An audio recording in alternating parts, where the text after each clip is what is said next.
नमस्कार दोस्तों, मेरा नाम है रमेश। स्वागत है आपका अपने YouTube चैनल इंग्लिश वालों पर। दोस्तों, आज की इस वीडियो में हम बात करेंगे एक नई स्टोरी के बारे में, जिस स्टोरी का नाम है द फुलिश कैट। दोस्तों, कैट्स का मतलब होता है बिल्लियां, ठीक है। फुलिश का मतलब होता है मूर्ख। तो मूर्ख बिल्लियों की ये कहानी है। तो दोस्तों, इस कहानी को जब हम पढ़ेंगे तो दोस्तों साथ में आपको हिंदी का ट्रांसलेशन भी करके दिखाएंगे, सेंटेंस टू सेंटेंस, ठीक है। और साथ में इस मोरल एजुकेशन से जो हमें शिक्षा मिलेगी उसे भी समझाने का प्रयास करेंगे। और एक चीज और, इसको पढ़ते समय जो नए वर्ड मीनिंग मिलेगी उस वर्ड मीनिंग को भी मैं हिंदी में बताने का प्रयास करूंगा। तो दोस्तों समझने का प्रयास करिएगा। बिना देरी किए हुए चलिए कहानी को पढ़ना स्टार्ट करते हैं, ठीक है। तो दोस्तों, यहाँ पर जो स्टोरी है वो मूर्ख बिल्लियों की है। और मूर्ख बिल्लियों की ये कहानी कुछ यहाँ पर इस प्रकार से स्टार्ट होती है। Once a cat saw a piece of bread lying on the road, ठीक है। एक बार जो एक बिल्ली होती है वो देखती है, क्या देखती है? अ पीस ऑफ ब्रेड, एक रोटी का टुकड़ा, लेइंग ऑन द रोड, सड़क पर पड़ा हुआ एक रोटी का टुकड़ा एक बिल्ली देखती है। एनादर कैट सा इट टू, जो दूसरी बिल्ली होती है वह इसको उससे पहले देख लेती है, ठीक है। जो पहली बिल्ली थी उसने रोटी का टुकड़ा सड़क पर पड़ा हुआ देखा, लेकिन जो दूसरी बिल्ली थी वो इस टुकड़े को उससे पहले ही देख लेती है। And both punched upon it, दोनों ने उस रोटी के टुकड़े पर झपट्टा मारा, ठीक है। दोनों बिल्लियों ने एक साथ उस रोटी के टुकड़े के ऊपर झपट्टा मारा। एट द सेम टाइम, उसी समय पर, मतलब जब पहली बिल्ली ने झपट्टा मारा उसी समय दूसरी बिल्ली ने झपट्टा मारा, मतलब दोनों बिल्लियों ने एक साथ एक ही रोटी के टुकड़े पर झपट्टा मारा। द कैट बिगेन फाइटिंग, जो बिल्लियां थी उन्होंने लड़ना स्टार्ट कर दिया, ठीक है, लड़ाई करना स्टार्ट कर दिया। आफ्टर सम टाइम, कुछ समय बाद, the first cat suggested that, पहली बिल्ली ने सलाह दिया, दे शुड डिवाइड, वह बांट लेंगी, द ब्रेड, रोटी को, इनटू टू इक्वल पीसेस, दो बराबर भागों में रोटी को टुकड़े को बांट लेंगे, ठीक है। इसकी सलाह पहली बिल्ली ने दिया। मेन वाइल, उसी समय, अ मंकी केम देयर, उसी समय जो बंदर होता है वहां पर आ जाता है। The cats asked the monkey, जो बिल्लियां होती हैं पूछती हैं बंदर से, क्या पूछती है?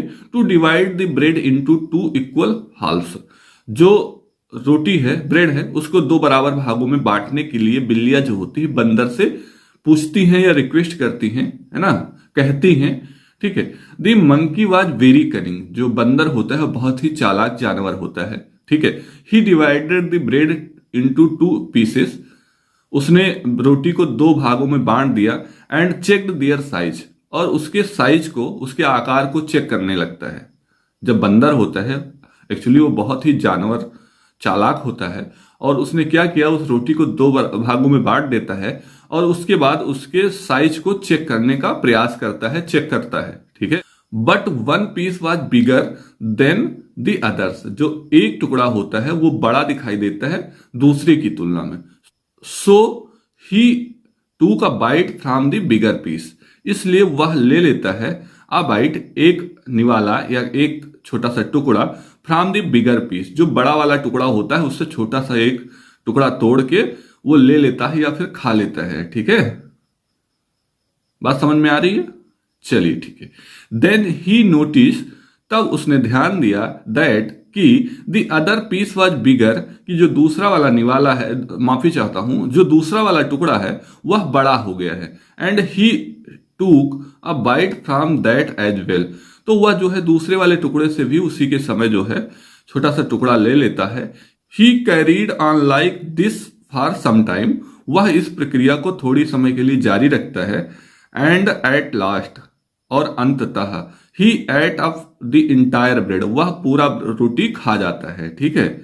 मतलब ये कि जो बड़ा रोटी का टुकड़ा होता था उसमें से छोटा सा टुकड़ा तोड़ के वो खाता था और उसके बाद वो दोनों टुकड़ों को कंपेयर करता था। उसके बाद जो बड़ा टुकड़ा बचता था उसमें से फिर से छोटा टुकड़ा तोड़ के खा लेता था। तो ये प्रक्रिया वो थोड़ी देर तक वो जारी रखता था, ठीक है। और अंततः क्या होता है कि वह पूरी रोटी ही खा जाता है, ठीक है। बिल्लियों के लिए कुछ भी नहीं छोड़ता है। Living the cats with nothing, मतलब उन बिल्लियां जो थी जो आपस में लड़ाई कर रही थी, उन बिल्लियों के लिए वो बंदर जो है कुछ भी छोड़ता नहीं है, पूरा करके खा जाता है, ठीक है।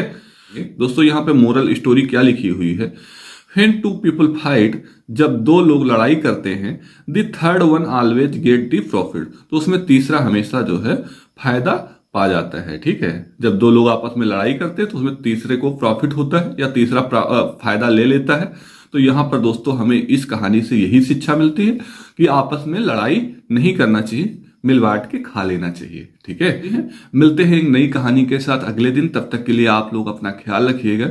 जय हिंद, जय भारत।